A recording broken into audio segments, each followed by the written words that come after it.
जय जिनेन्द्र। नमो अरिहन्ताणं नमो सिद्धाणं नमो आयर्याणं नमो उवज्झायाणं नमो लोये सव्वसाहुणम्। ऐसो पंच नमो यारो सव्व पावपणाशनो मंगलारं च सव्वेसिं परमं हवै मंगलम्।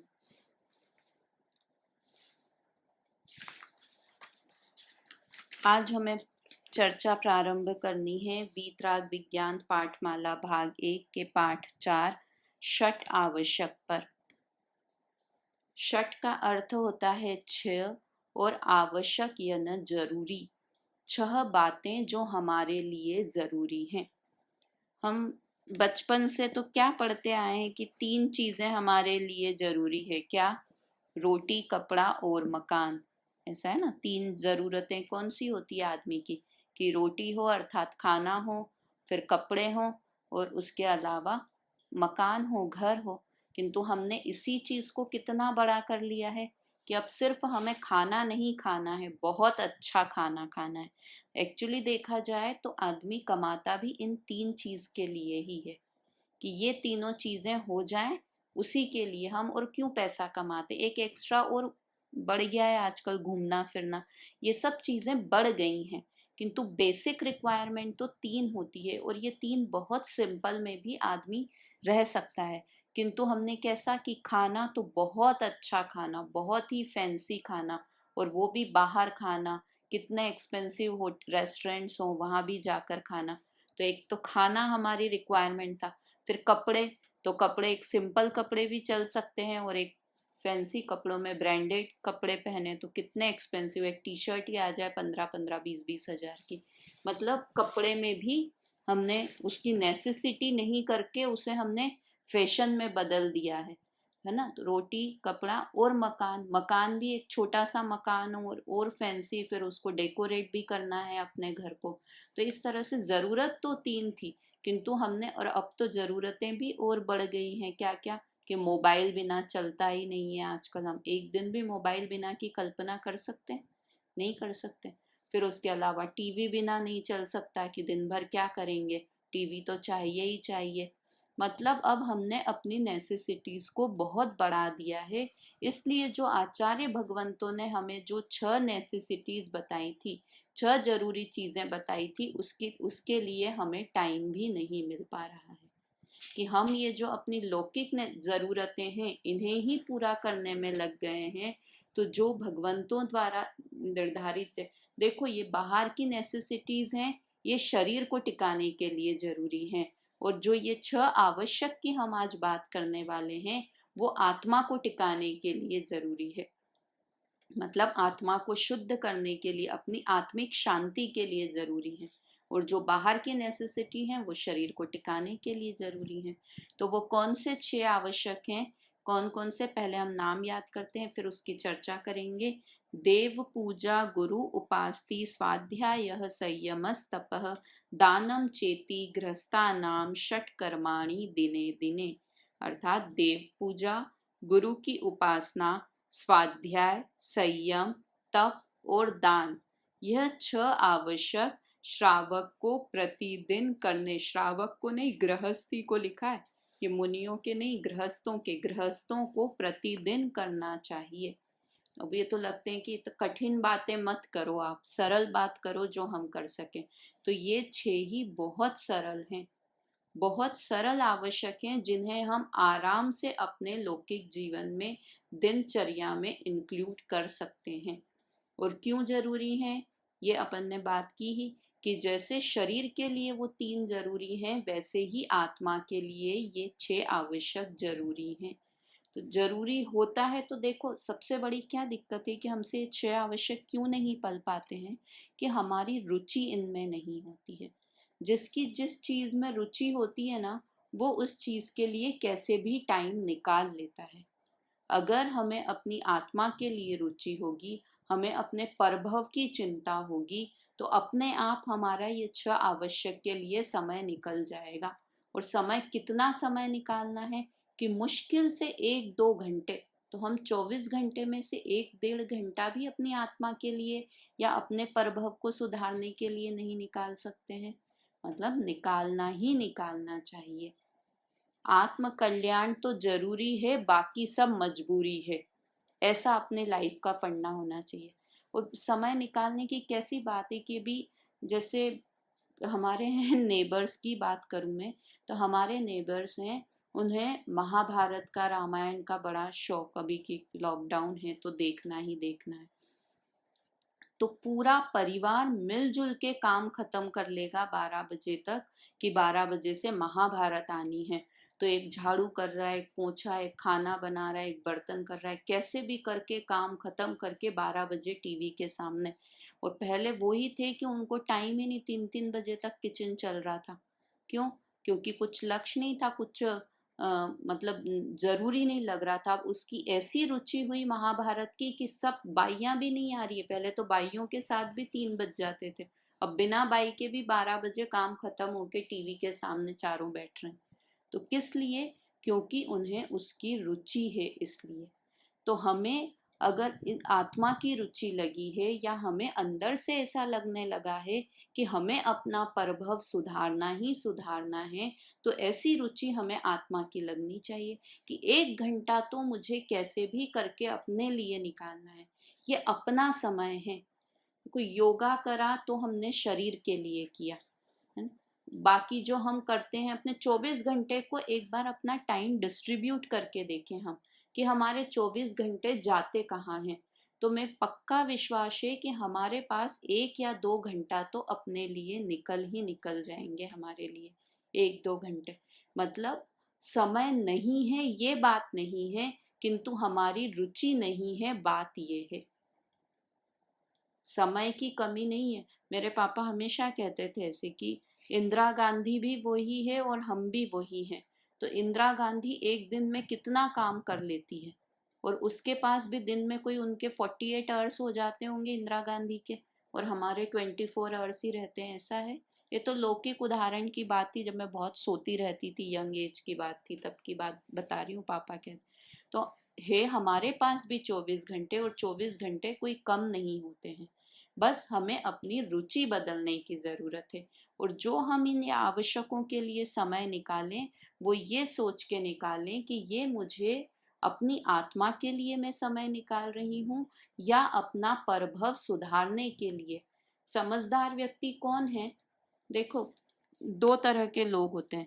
एक तो क्या होते हैं कि जो वर्तमान की ही सोचते हैं, भविष्य के बारे में कुछ सोचते ही नहीं। 3 तरह के लोग होते हैं। चलो, एक तो वो जो भूतकाल के में ही जीते हैं कि अरे हम तो ऐसा करते थे, हम ऐसा करते थे। जब भी बैठ जाओ उनके पास, वो भूतकाल की ही बात करते रहेंगे कि हमने ऐसा किया ऐसा किया। दूसरे होते हैं वो वर्तमान में ही जी रहे हैं सिर्फ, कि भविष्य की कि जितना पैसा आ रहा है उड़ा लो, आगे किसने देखा।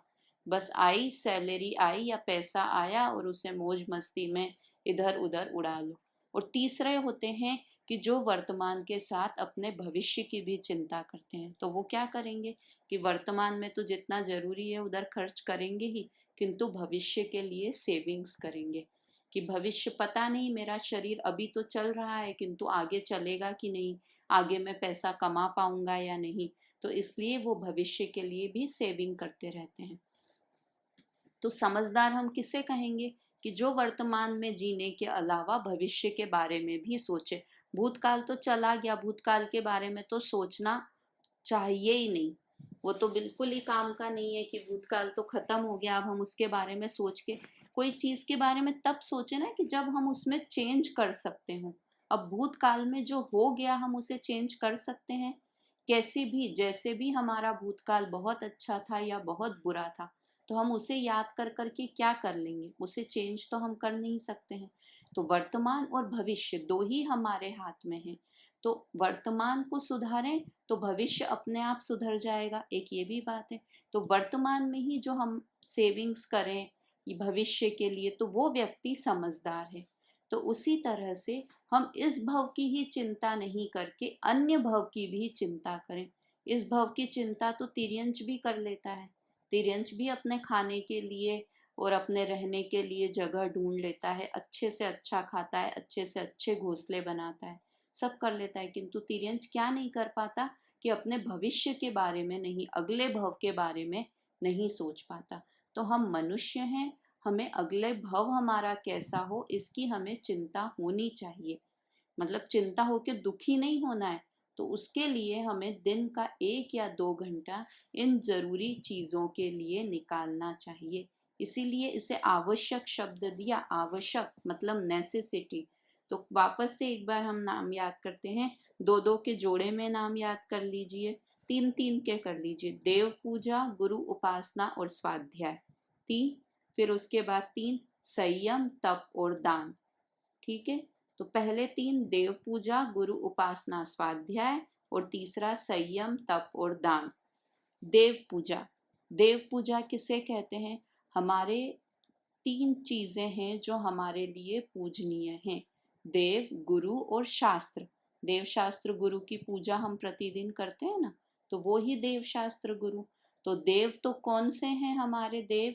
कि जो वीतरागी, सर्वज्ञ और हितोपदेशी हैं, वही हमारे देव हैं, वही हमारे लिए पूजनीय हैं। यहाँ देवगति वाले देवों की चर्चा नहीं है। जो जिनेंद्र भगवान हैं, जो वीतरागी और सर्वज्ञ हैं, वे ही हमारे देव हैं, और उनकी पूजा करना।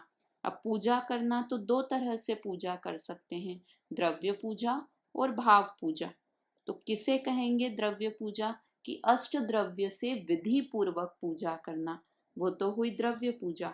और भाव पूजा कि सच्चे देव का स्वरूप समझकर उनके गुणों का स्तवन करना, मन में ही स्तवन करना या भाव पूजा करते ना। अभी तो सबको करनी ही पड़ रही है भाव पूजा। अभी कितने लोग पूजा कर रहे हैं प्रतिदिन? कि सिर्फ मंदिर जाके ही पूजा होती है? मंदिर जाके तो हम द्रव्य पूजा करते हैं, भाव पूजा तो हम कर ही कर सकते हैं। तो अभी नहीं जा पा रहे हैं हम मंदिर कोरोना की वजह से, तो हमें भाव पूजा तो करनी ही करनी चाहिए। ये बहाना नहीं करना चाहिए कि मंदिर तो जा नहीं रहे हैं तो पूजा कैसे करें। कितने ही हमारों में से कितने लोगों के घरों से मंदिर का शिखर दिखता होगा, मंदिर का झंडा दिखता होगा। तो उसे देखकर, क्योंकि कुछ न कुछ पूजा के लिए हमको क्या होता है कि कुछ न कुछ सामने चाहिए, तो हमारा उपयोग ज्यादा लगता है। तो जब 9 देवता होते हैं, 9 देवता पता है कौन कौन से हैं? शांति विधान करते हैं ना, पूरा शांति विधान में 9 देवताओं की पूजा है। इसे कई लोग कह देते हैं 9 देवता यानी 9 ग्रह, ये सूर्य, चंद्रमा, मंगल, इनको कि हमारे जीवन में शांति हो इसके लिए। तो वो नहीं है। 9 देवता कौन से हैं? 5 परमेष्टि, जिनवाणी, जिन धर्म, जिन मंदिर और जिन प्रतिमा, ये 9 देवता हैं। कौन कौन से? वापस से 5 परमेष्टि। 5 परमेष्टि कौन कौन से? अरहंत, सिद्ध, आचार्य, उपाध्याय और साधु परमेष्टि। उसके बाद जिन प्रतिमा, क्योंकि ये तो हमें साक्षात दिखते नहीं है पांचों परमेष्टि, किंतु जिन प्रतिमा हमारे लिए अवेलेबल है, जिन प्रतिमा। फिर जिन मंदिर, जिन प्रतिमा और जिन मंदिर, तभी तो हम मंदिर में, ये हमारे लिए जिन मंदिर पूजनीय है। इसीलिए तो हम मंदिर में जूते पहनकर क्यों नहीं जाना चाहिए? क्योंकि वह पवित्र स्थान है, वह हमारे लिए पूजनीय स्थान है। इसलिए हम मंदिर में जूते चप्पल पहन के नहीं जाते, क्योंकि वह हमारे लिए 9 देवता में से एक देवता है, जिन मंदिर। जिन चैत्यालय भी बोलते हैं, चैत्यालय और मंदिर एक ही बात है। चैत्यालय में शिखर नहीं होता है, मंदिर में शिखर होता है। तो हमारे तो चैत्यालय है यहाँ गणेश मार्ग पर। तो जिन मंदिर, जिन प्रतिमा, फिर उसके बाद जिनवाणी, जिनवाणी यानी शास्त्र, और उसके अलावा जिन धर्म, जैन धर्म, वह हमारे लिए पूजनीय है। तो अपने घरों में से हमें जो भी दिख रहा हो, मंदिर दिख रहा हो, शिखर दिख रहा हो, झंडा दिख रहा हो, अगर कुछ नहीं दिख रहा हो तो जिनवाणी तो घर में होगी, उसे सामने रख के हम पूजा कर सकते हैं।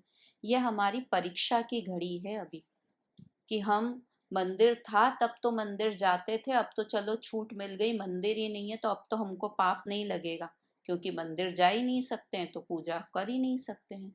तो भाव पूजा तो हम कर सकते हैं। भाव पूजा में भावों की प्रधानता होती है कि अपने मन में, मतलब वाणी से तो बोली नहीं, मन में जिनेंद्र भगवान को, एक आंख बंद करो, अभी आप जहाँ बैठे हो वहीं पर आंख बंद करो, तो अपने मंदिर की पार्श्वनाथ भगवान की प्रतिमा को नहीं विजुलाइज कर सकते हैं, नहीं देख सकते हैं? कितनी प्रत्यक्ष हमें आंख बंद करके वह प्रतिमा दिखाई दे रही है, पार्श्वनाथ भगवान की प्रतिमा। तो हमने यहीं बैठे दर्शन नहीं कर लिए भगवान के? अगर खुला हो मंदिर, सहूलियत हो तो पक्का जाना ही जाना है, किंतु नहीं जा पा रहे हैं तो दुखी होने की जगह कि बार बार अरे मंदिर तो जा नहीं पा रहे हैं, जा नहीं पा रहे हैं, उसकी जगह मंदिर जाकर के बिना हम भाव पूजा, तो जहाँ बैठे हैं वहीं से भी भाव पूजा कर सकते हैं। तो जिनेंद्र भगवान का स्वरूप समझकर उनके गुणों का स्तवन करना, वह भाव पूजा है। उनके स्वरूप समझ के, मतलब सिर्फ पूजा बोलने के लिए नहीं बोलनी है। देखो एक बात हमेशा ध्यान रखना कि हम पूजा करें, स्वाध्याय करें, या आप अभी स्वाध्याय सुन रहे हैं या हम पूजा कर रहे हैं, तो हमारा टाइम तो पूरा लग ही रहा है। कितना टाइम हम दे रहे हैं पूजा करने में या स्वाध्याय सुनने में, जितना समय, तो क्यों नहीं उस टाइम को प्रॉपरली करें कि हम सिर्फ बोलने के लिए मुंह से पूजा नहीं बोलें, उसका भाव समझ के उस पूजा को बोलें। सिर्फ बोलना कुछ कार्यकारी नहीं है। और सच्ची में अगर हम शुभ भाव के लिए, तो वो तो शुभ भाव भी नहीं है कि हम सिर्फ बोलने के लिए बोल रहे हैं, या सिर्फ सुनने के लिए कि चलो कुछ अच्छी बात सुननी है तो चलो ये स्वाध्याय लगा लेते हैं, और ये लगा के, और चलो ठीक है, जितनी कान में, एक आधे घंटे की क्लास है तो 10 मिनट 5 मिनट का तो सुन ही लें, बाकी 25 मिनट निकल गए। तो वास्तव में हम किसको छल रहे हैं ये सब करके? कोई, किससे फर्क पड़ रहा है? घर वालों को फर्क पड़ रहा है? किससे फर्क पड़ रहा है? हम अपने आप को छल रहे हैं कि हम 1 घंटा दे तो रहे हैं इस कार्य में, धार्मिक कार्य में, किंतु 1 घंटे में से 10 मिनट ही हमारे सही तरह से उपयोग, तो हम अपने आप को छल रहे हैं ना ये। देखो एक और एक बात बताऊं कि ये लोग करते हैं ना, जिम वगैरह जाते हैं, एक्सरसाइज करते हैं, तो उसका रिजल्ट किसको दिखता है? कि वो तो आपको इंस्ट्रक्टर तो आके एक बार बता देगा कि आप ऐसे 10 बार ऐसे आपको पुशअप करने हैं, या ऐसे 10 बार आपको इस एक्सरसाइज को करना है, तो इंस्ट्रक्टर ट्रेनर तो आपको आके बता देगा और फिर वो चला जाएगा। फिर आपको उसने बताया था कि 10 बार ऊपर हाथ करने हैं, 10 बार साइड में हाथ करने हैं, तो आपने क्या किया, 3 बार ऊपर किए, 3 बार साइड में किए, वो आया कि हो गया, तो अपन ने बोल दिया हाँ हो गया। तो अब किसको रिजल्ट मिलेगा? उसका ट्रेनर को कुछ फायदा होगा या हम अपने फायदे के लिए कर रहे हैं? अगर हम टाइम पास के लिए जा रहे हैं तो 3 बार क्या, एक एक बार भी करें और उसको कह दें कि ठीक है हो गया तो हो गया। मतलब ये जो हम, ये अपना समय है, पूजा करने का समय मेरा समय है, अपना समय है, स्वाध्याय करने का समय मेरा समय है, अपना समय है। तो इसलिए ये जो समय है ना, ये 100% उसमें इन्वॉल्व होके, उसमें दे के उस काम को करना चाहिए। मैं तो ये कहती हूँ, ये क्या, कोई भी काम करे ना तो उसको 100% उस चीज को देकर समय अपना वो काम, क्योंकि समय तो जा ही रहा है ना, तो अपना पूरा 100% उसमें समर्पण होना चाहिए। तो यही बात देव पूजा के लिए है कि हमें प्रतिदिन देव पूजा करनी चाहिए। अब एक ये बहुत प्रश्न होता है कि कितनी पूजा करें हम, कितनी पूजा करें, 3 पूजा करें, 4 पूजा करें, विधान करें। अभी कितने सारे मेरे रिलेटिव्स हैं जिन लोगों ने तो घर में बैठ के विधान कर लिए हैं लॉकडाउन में। किसी ने सिद्ध चक्र विधान पूरा कर लिया, किसी ने 24 तीर्थंकर विधान कर लिया, 170 तीर्थंकर विधान कर लिया, और सबकी पीडीएफ आराम से अवेलेबल है। आप चेक करेंगे, अगर ज़रूरत हो तो मुझसे मंगवा लीजिए, मैं भेज दूंगी आपको। जिस विधान की आपको पीडीएफ चाहिए वो पीडीएफ उपलब्ध है। पर रुचि होनी चाहिए ना, सबसे बड़ी बात है। और कई में से, आप में से कई लोग कर भी रहे होंगे, ऐसी बात नहीं है कि सभी नहीं कर रहे हैं, पर नहीं कर रहे हैं तो कोई दूसरा कर रहा हो तो हमको उससे प्रेरणा लेनी चाहिए कि हाँ हम भी ऐसा कर सकते हैं, उससे प्रेरणा लेके। तो कितनी पूजा करनी चाहिए दिन में? 3 पूजा, यहाँ पे तो सिर्फ देव पूजा लिखा है, कितनी पूजा तो नहीं लिखा है। तो कितनी पूजा, कि जितना हमारा मन लग जाए, कम से कम एक पूजा तो करनी ही करनी चाहिए प्रतिदिन। तो ये देव पूजा नामक हमारा आवश्यक हुआ, पहला आवश्यक। तो ये दो प्रकार का हुआ, द्रव्य पूजा और भाव पूजा। तो भाव पूजा तो क्या है कि सच्चे देव का स्वरूप समझकर उनके गुणों का स्तवन करना। तो द्रव्य पूजा में स्वरूप नहीं समझना है, द्रव्य पूजा में भी उनका सच्चे देव का स्वरूप तो समझना ही है, किंतु विधि पूर्वक अष्ट द्रव्य से जो पूजा करते हैं उसे द्रव्य पूजा कहते हैं। विधि पूर्वक यानी स्थापना करना, आवाहन करना, सन्निधिकरण करना, पूजा करना, फिर विसर्जन करना।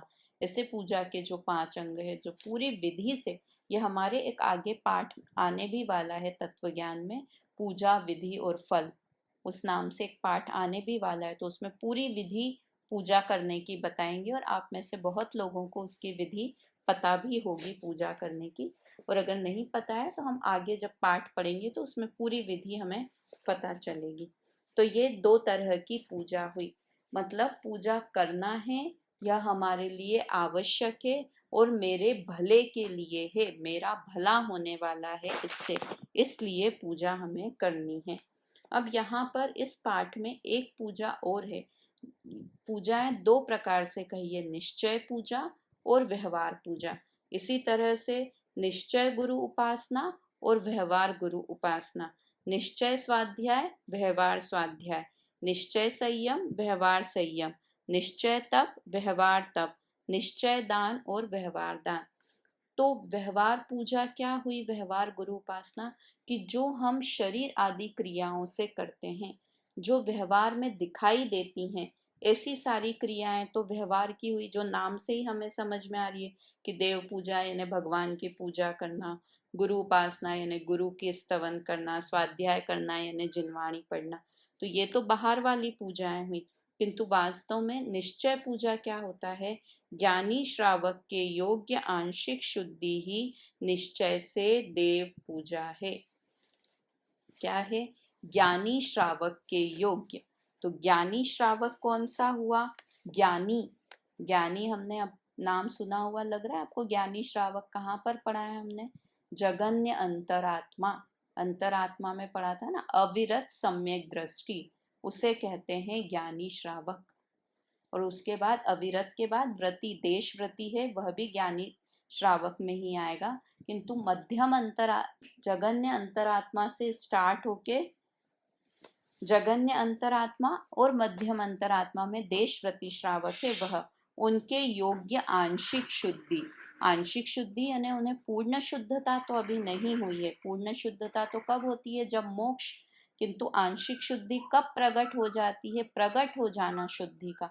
कौन से तत्व की बात है यहाँ पर, संवर तत्व की, संवर तत्व की बात है। तो ज्ञानी श्रावक के योग्य आंशिक शुद्धि ही निश्चय से भाव देव पूजा है, निश्चय से पूजा है, मतलब अंतरंग में शुद्ध परिणामों का होना, वह निश्चय पूजा है। इसमें सब में अंतरंग में शुद्धता होना, जब अंतरंग में शुद्धता है तो बाहर में भगवान की पूजा करने का भाव आता ही आता है। देखो, एक होती है व्याप्ति, होती है कि अंदर से बाहर की व्याप्ति है, बाहर से अंदर की व्याप्ति नहीं है। क्या बोला, अंदर से बाहर की व्याप्ति है। जिसके अंदर में क्रोध है तो उसे बाहर में भी वैसा दिखाई देगा। अंदर से बाहर की व्याप्ति है कि अंदर जैसे परिणाम होते हैं बाहर वैसा दिखाई देता है। जैसे हमारे मुनिराज के अंदर में शुद्धता है तो बाहर में वस्त्र आदि का भाव भी नहीं होता। अंदर में ब्रह्मचर्य है इसलिए बाहर में उन्हें वस्त्र आदि का भाव भी नहीं होता। तो अंतरंग परिणाम से बाहर की व्याप्ति है। अब कोई बाहर में वस्त्र त्याग दे और अंदर में वैसा नहीं हो, तो ऐसा तो हो सकता है, तो बाहर जैसा हो वैसा अंदर, किंतु जो अंदर दिखेगा वैसा बाहर होगा ही होगा। तो ये देव पूजा में क्या हुआ कि अंतरंग जो शुद्धि हुई, आंशिक शुद्धि, तो ये तो ज्ञानी जीव की शुद्धता होती है। हमारे तो अभी आश्रव बंध के परिणाम है, तो हमें अगर सच्ची देव पूजा है तो वो आंशिक शुद्धता का प्रकट होना अर्थात संवर का जन्म होना, वही निश्चय से देव पूजा है। और बाहर से व्यवहार दो पूजा दो प्रकार की है, द्रव्य पूजा और भाव पूजा, उसकी बात हमने की। अष्ट द्रव्य के पूजन के आपको नाम पता ही होंगे, कौन कौन से हैं? जल, चंदन, अक्षत, पुष्प, दीप, अक्षत, पुष्प, नैवेद्य, दीप, धूप, फल और अर्घ, ये अष्ट द्रव्य। इन अष्ट द्रव्यों में भी पूजा करते समय बड़ी सावधानी रखनी चाहिए कि ये स्वच्छ और धुले हुए हों। मतलब हम पूजा कर रहे हैं तो सिर्फ अष्ट द्रव्य मंदिर में आ गए, जैसे मिल गए तो ठीक है, नहीं मिले तो वास्तव में तो घर से लेके आना चाहिए और स्वच्छ धुले हुए होने चाहिए। किंतु अब सबकी अपने अपनी परेशानी, तो घर मंदिर से हम लेते हैं ना अगर द्रव्य, तो उतना फिर भंडार में पैसे हमें डालने चाहिए, क्योंकि हम मंदिर का द्रव्य इस्तेमाल कर रहे हैं ना। मंदिर को तो हमें देना चाहिए कि मंदिर का सामान हमको लेना चाहिए। तो अगर हम घर से अष्ट द्रव्य नहीं लेके आ पाते हैं, मंदिर से अष्ट द्रव्य लेके अगर हम प्रतिदिन पूजा करते हैं, तो उतनी सामग्री अंदाज लगा के उतनी सामग्री के पैसे हमें भंडार में डालने चाहिए, तब वो अष्ट द्रव्य हम लेने के अधिकारी होते हैं। मतलब थोड़ा विवेक अपने जीवन में होना चाहिए, उसकी बात है। तो ये इस तरह से द्रव्य पूजा हुई है। दूसरा है गुरु उपासना। गुरु उपासना किसे कहते हैं? तो निश्चय गुरु उपासना तो क्या है? ज्ञानी श्रावक के योग्य आंशिक शुद्धि ही निश्चय से गुरु उपासना है। और व्यवहार गुरु उपासना क्या है? गुरु का सच्चा स्वरूप समझकर उनकी उपासना करना। हर का सच्चा स्वरूप समझकर, यहाँ कितना इंपॉर्टेंस दिया है कि देव का भी पहले स्वरूप समझकर, जब देव का स्वरूप समझेंगे कि वे वीतरागी सर्वज्ञ हैं, तो पूजा करने में मजा आएगा। वैसे ही गुरु का स्वरूप समझकर कि गुरु कैसे होने चाहिए। यहाँ पर गुरु यानी कौन से गुरु को लिया है? तो आचार्य, उपाध्याय और साधु, वे ही वास्तव में सच्चे गुरु हैं। उन्हीं की ही यहाँ पर बात है कि उनका स्वरूप समझकर उनकी उपासना करना।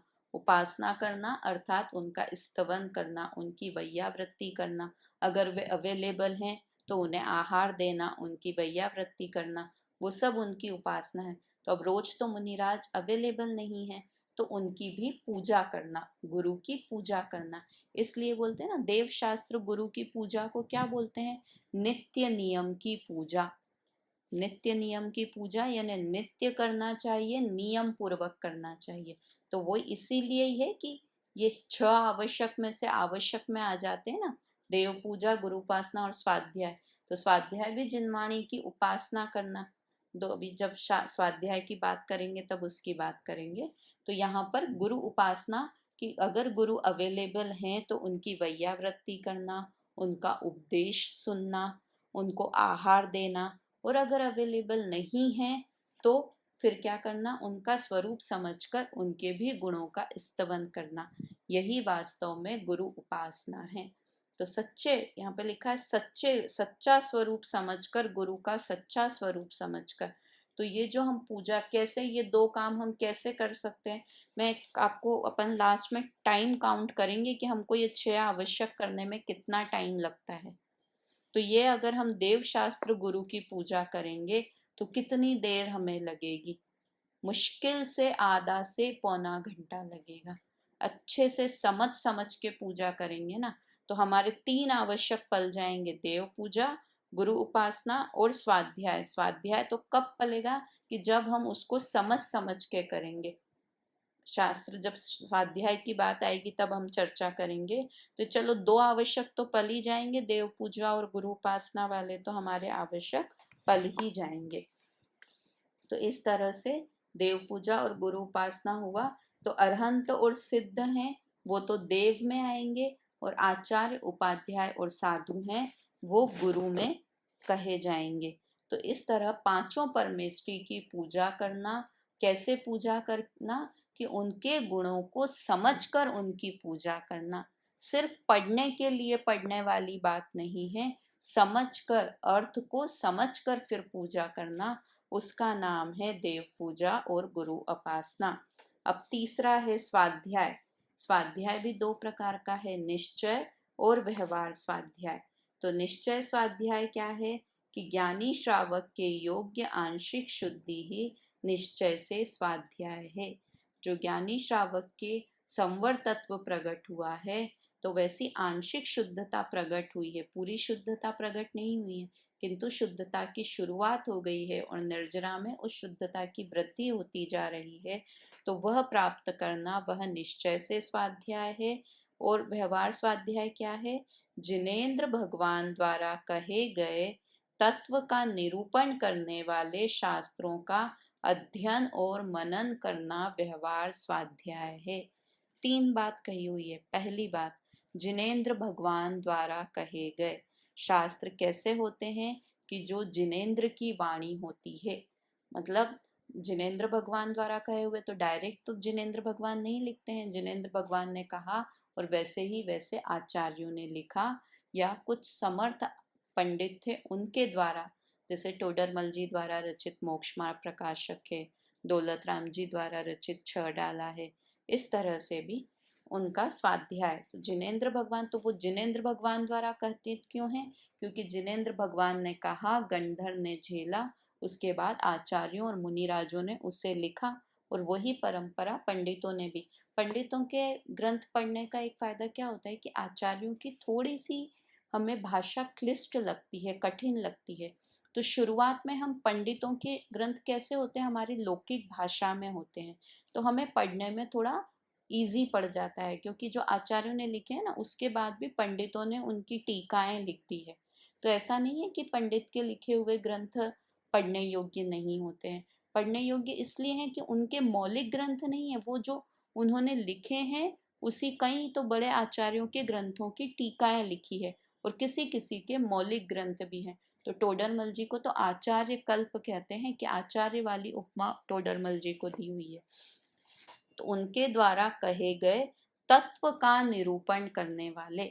जिनवाणी को एक शब्द में बोलना है तो जिनवाणी कैसी होती है? कि वीतरागता की पोषक ही जिनवाणी कहलाती है। जिसमें वीतरागता की बात हो, जिसमें तत्व की बात हो। वैसे तो ग्रंथों में क्या भी मिल जाता है, जो पढ़ते हैं ना, 11-12 अंग होते हैं, तो उसमें तो वास्तु शास्त्र भी मिल जाएगा, ज्योतिष शास्त्र भी मिल जाएगा, सब। किंतु हमें कौन से तत्व, कौन से ग्रंथ हमारे लिए यूजफुल हैं?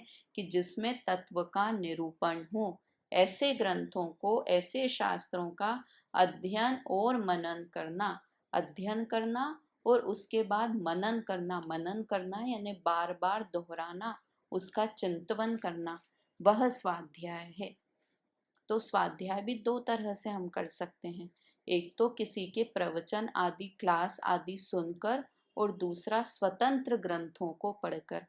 मैं अभी भी आपसे बार बार पहले भी ये बात कही है कि हम लोग क्लास सुनते हैं, प्रवचन बहुत सारे अभी सब जगह बहुत सारे विद्वान प्रवचन कर रहे हैं, तो सुनना तो चाहिए, किंतु एक स्वतंत्र स्वाध्याय की, अपनी एक कोई भी छोटी जिनवाणी से ही स्टार्ट करें, किंतु स्वतंत्र स्वाध्याय जरूर करने की प्रैक्टिस करनी चाहिए। आप नहीं कुछ कर पाए तो जो हमने भाग पहले पढ़े ना, उन्हीं भागों को खोल के खुद एक बार पूरा रीड करो। बहुत एक सेटिस्फेक्शन मिलता है उस चीज से, और स्वतंत्र स्वाध्याय का बहुत फायदा होता है। वो बोलते हैं ना, ज्ञान ज्ञान में से आता है। एक जो आप उस लाइन को पढ़ के स्वयं समझने का प्रयत्न करेंगे ना, तो उस वो समझा हुआ आप कभी भी नहीं भूलेंगे। मेरे द्वारा समझाया हुआ आप फिर भी भूल सकते हैं, किंतु आप जिनवाणी खोलकर खुद उस लाइन को पढ़ के, खुद उसका अर्थ निकाल के, कोशिश करके उसे पढ़ेंगे, तो वो हमेशा के लिए आपको याद रहेगा। तो बहुत स्वतंत्र स्वाध्याय की आदत डालनी ही डालनी चाहिए। और नहीं है तो फिर जो हम सुन रहे हैं प्रवचन और क्लास, वो तो करना ही करना चाहिए। देखो, हम तो एक लेवल ऊपर की बात करते हैं ना। अभी आप स्वाध्याय सुनने लगे हो, क्लासेस सुनने लगे हैं, क्लासेस अटेंड करने लगे हो, तो अब इसके आगे नेक्स्ट लेवल क्या?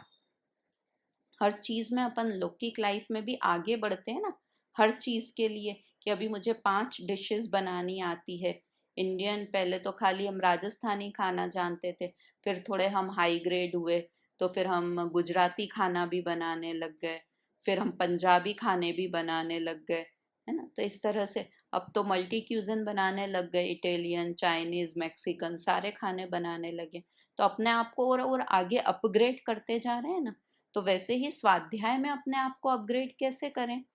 पहले तो हम सिर्फ पूजा ही करते थे, फिर पूजा के बाद अब हमने थोड़ा क्लास में आना शुरू कर दिया, थोड़ी क्लास सुनने लगे। क्लास के बाद अब हमारा और एक लेवल अप हो कि अब हम प्रवचन भी सुनने लगे। क्लास और प्रवचन में क्या अंतर होता है कि क्लास में तो याद करवा देते हैं उस चीज़ को, किंतु प्रवचनकार की ऐसी कोई जवाबदारी नहीं होती है। ऐसा नहीं होता कि प्रवचनकार एक एक चीज़ आपको याद करवा रहा है। अपन तो क्लास में कैसे करते हैं एक एक चीज़, क्योंकि घर जाके किसको टाइम है, करके तो हम पूरी चीज़ें याद कर लेते हैं क्लास की, सारी चीज़ें क्लास में, किंतु प्रवचन में याद नहीं कर पाते हैं ना। तो क्लास और प्रवचन में ये अंतर होता है। तो उसके बाद हम पहले तो पूजा करते थे, पूजा करने के बाद क्लास सुनने लग गए, क्लास सुनने के बाद प्रवचन सुनने लग गए, और अब प्रवचन सुनने के बाद और अपग्रेड करेंगे तो क्या करेंगे अब अपने आप को कि स्वतंत्र स्वाध्याय करने की आदत डालने की। वो कोशिश करिए, वाकई में कर सकते हैं, पढ़ सकते हैं, तो ग्रंथों को पढ़ने की थोड़ी आदत शुरू करनी चाहिए। तो कैसे होता है स्वाध्याय, किसे कहते हैं? 3 चीजें। पहला, जिनेंद्र भगवान द्वारा कहे गए हों। दूसरा, जिसमें तत्व का निरूपण हो या फिर वीतरागता का पोषण हो। फिर तीसरा पॉइंट है, उन शास्त्रों का अध्ययन और मनन करना, रुचि पूर्वक करना। बहुत इम्पॉर्टेंट है ये चीज, रुचि पूर्वक करना। तो इस तरह से ये व्यवहार स्वाध्याय हुआ। तो 3 आवश्यक की चर्चा हमने आज की। अगले 3 आवश्यक की चर्चा हम कल करेंगे। स्वाध्याय के भी जो भेद होते हैं उसकी चर्चा भी कल हम करेंगे। आज 3 आवश्यक कौन से हुए? देव पूजा, गुरु उपासना और स्वाध्याय।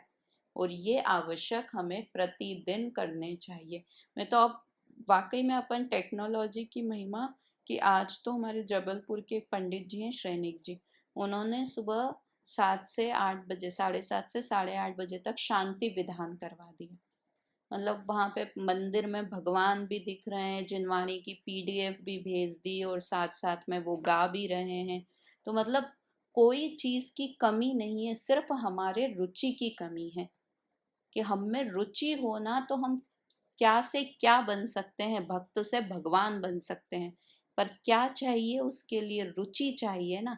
तो जो भी हम करें, देव पूजा करें, गुरु उपासना करें, स्वाध्याय करें, वो सारी चीज़ें रुचि पूर्वक करें, उसमें इंटरेस्ट पूर्वक करें, तो ही हमें इन चीज़ों का लाभ होगा।